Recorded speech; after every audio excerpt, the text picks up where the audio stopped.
In 1970, a plumber in California bought a small duplex. He paid $23,000.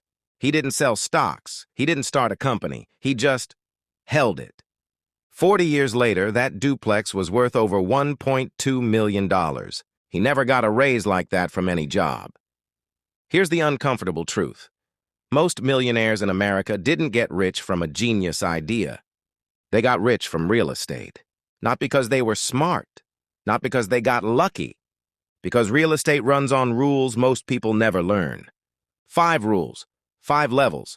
Master them, and property stops being a purchase. It becomes a machine. Let's break it down. Level 1. The myth of buying a house. Most people think real estate wealth starts with buying a house to live in. That's not investing. That's shelter. The first level of real estate wealth is understanding the difference between a home and an asset.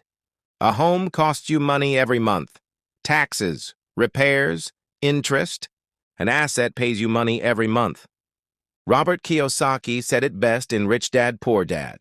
The rich buy assets, the poor buy liabilities they think are assets. Your house? It's usually a liability wearing a nice suit. So how do the wealthy actually start? They buy things that generate cash flow. Rental units, duplexes, small apartment buildings. Take Grant Cardone. Broke in his 20s. Today he controls a real estate portfolio worth billions. His first move wasn't glamorous. He bought a small multi-family property, rented it out, used the income to buy the next one. That's the first level unlocked. Real estate isn't about owning property. It's about owning cash flow. But cash flow alone won't make you rich fast. You need leverage, and that's where it gets interesting. Level 2. The leverage trick. Banks don't advertise. Here's a question. Why does real estate build more millionaires than the stock market, even though stocks often return more per year? The answer is one word. Leverage. If you buy $100,000 of stock, you need $100,000. If you buy a $100,000 property, you might only need $20,000. The bank lends you the rest. Now here's the magic. If that property rises 10% in value, you didn't make 10%. You made 50%. Because your $20,000 grew by $10,000. That's a 50% return on your actual cash. This is called OPM, other people's money. The wealthy don't avoid debt. They weaponize it. Donald Trump, love him or hate him, built his empire almost entirely on leveraged debt. Sam Zell, the grave dancer, bought distressed properties in the 1970s using heavy leverage when banks were desperate to lend. He later sold his empire, Equity Office Properties, for $39 billion in 2007, right before the crash. Perfect timing, perfect leverage. But leverage is a double-edged sword. Use it wrong, and it doesn't multiply your wins. It multiplies your losses. Which brings us to the next level, knowing when to buy. Level 3. The clock nobody tells you about.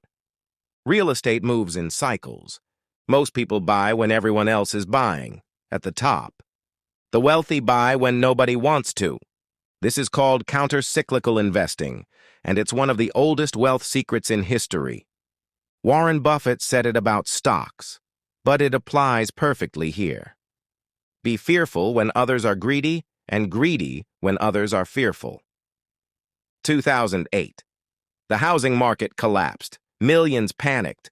Homes were dumped for pennies on the dollar. While most people were losing everything, firms like Blackstone were buying. Blackstone quietly purchased tens of thousands of single-family homes at rock-bottom prices during the crash. A decade later, that portfolio was worth billions. They didn't predict the future. They just weren't afraid when others were.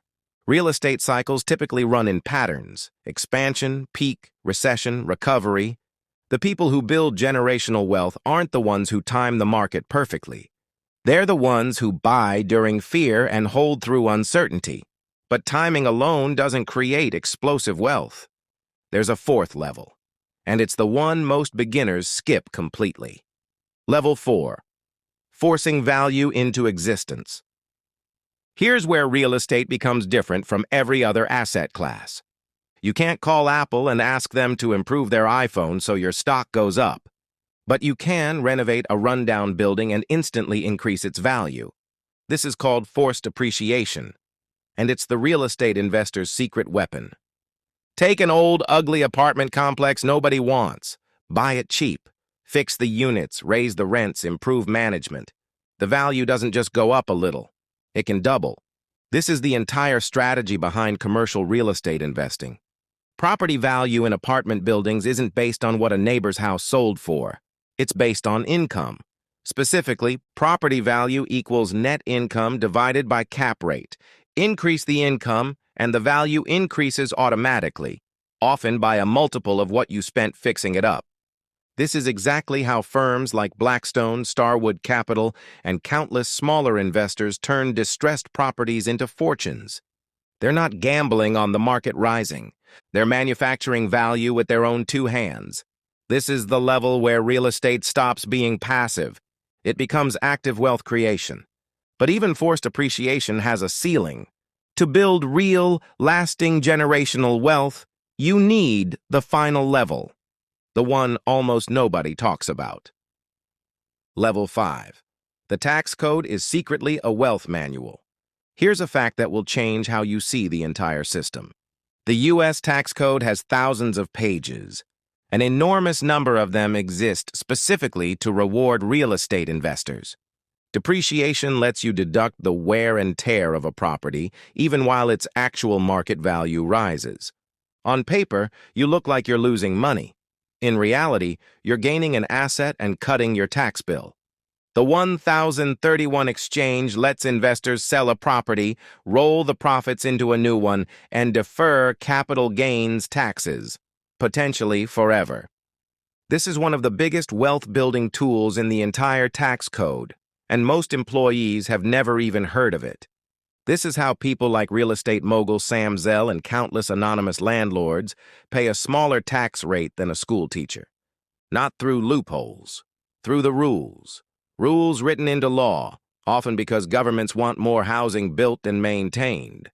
The government wants housing, so it pays people to provide it. This is the final level of real estate wealth. The system isn't rigged against you. It's rigged for the people who understand it. Cash flow, leverage, timing, forced value, tax strategy, 5 levels, 1 machine. Conclusion, the plumber's secret. Let's go back to that plumber. He wasn't a genius. He wasn't lucky. He understood one simple truth. Money isn't made by working harder. It's made by owning things that work for you. Real estate isn't about mansions or flipping houses on TV. It's about acquiring assets, using leverage wisely, buying when others are scared, creating value where others see junk, and using the tax code exactly as it was designed. Most people spend their whole life trading time for money.